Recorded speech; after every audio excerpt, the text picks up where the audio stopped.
In a small town, behind a busy bakery, there lived a thin gray cat named Millie.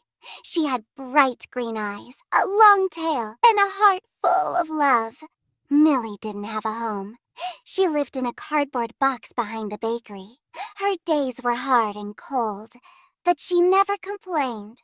Because inside that box, sleeping warmly, was her little kitten, Tom. Tom was small and fluffy. His eyes were always wide with wonder. Mom, he asked one day, why don't we live in a house like the people? Millie licked his head gently. Because we're cats, Tom. And cats like us must work for our food. Every morning, Millie woke up early. She stretched, gave Tom a kiss, and walked toward the back door of Willow's bakery. Mrs. Willow, the bakery owner, was a tall, serious woman with glasses. "A morning, Millie," she said without smiling. "Get to work." "Mice are hiding near the flour bags again." Millie meowed politely and slipped inside. She had one job: catch mice and keep the bakery clean. If she did well, Mrs. Willow would give her a bowl of warm milk and a small bun. That was all she needed, enough food to feed little Tom. Millie worked all day. She chased mice between shelves, under cupboards, and near the ovens. It was hot. Her paws hurt. But she didn't stop. In the evening, she returned to the alley, carrying a piece of bread in her mouth. Tom was waiting. Mama," he meowed happily. "I was hungry." "I brought you something," Millie said softly. They shared the bread together. Millie didn't eat much. She gave the bigger piece to Tom. "Why don't you eat more?" he asked. "Because mothers always eat last."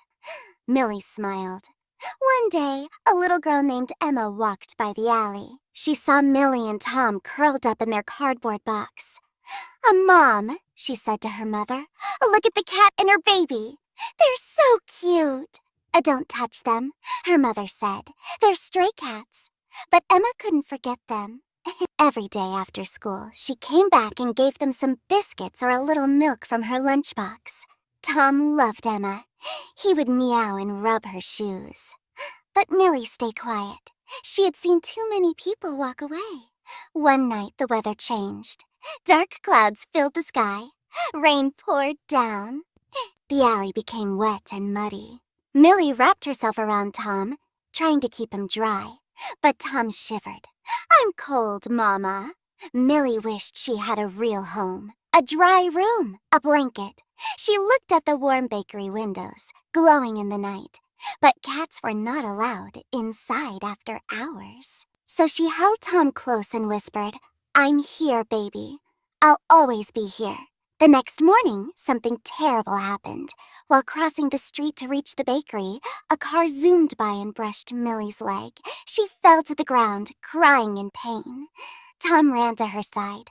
Mama, Mama, Mama!" Mrs. Willow came out and frowned. "Now she can't work." She kicked dirt near Millie and said, "You better heal fast or no food for you." Emma, walking by, saw it all. She rushed over. "That cat is hurt." Mrs. Willow shrugged. It's just a stray. But Emma looked at Millie and Tom and felt tears in her eyes. "They're not just strays," she whispered. That afternoon, Emma came back with a towel in a small box. She gently picked up Millie and Tom and placed them in the box. "I'll take you home," she said. My mom said yes." In her warm room, she made a cozy bed with a pillow. She gave them fresh milk and soft food. Tom purred happily. Millie looked up at Emma with grateful eyes. She was still limping, but she felt safe. Emma named her bed corner Millie's corner. Days turned into weeks. Millie's leg healed. Tom grew strong and fast. He chased yarn balls and rolled on the carpet. Emma's mother started liking them too. "They're sweet cats," she said, "and clean." Emma made a tiny collar for Tom with a blue ribbon. One evening, as Millie sat near the window watching the moon, Emma came and sat beside her. "You don't have to work anymore," she whispered. "You're part of our family now." Millie closed her eyes and purred softly. She remembered the cold nights, the pain, the hunger. But now she had peace. One night the house was quiet.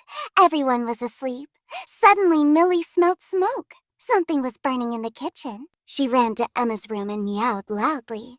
Emma woke up and screamed, "A fire!" She ran to tell her parents. They put out the small fire quickly. Emma hugged Millie. "You saved us!" From that day, Millie wasn't just a pet. She was a hero. The local newspaper even wrote, "A stray cat saves family from kitchen fire." Mrs. Willow read the news and felt ashamed. She was more than a working cat, she said softly. "Eat with Emma. Tom has toys, a warm bed, and lots of food. Millie doesn't have to chase mice anymore." But she still watches over the house like a guard. She sits proudly on the windowsill, her eyes soft, her heart full. And every night, when the stars twinkle, she looks at Tom and thinks, even the hardest life can lead to the sweetest home.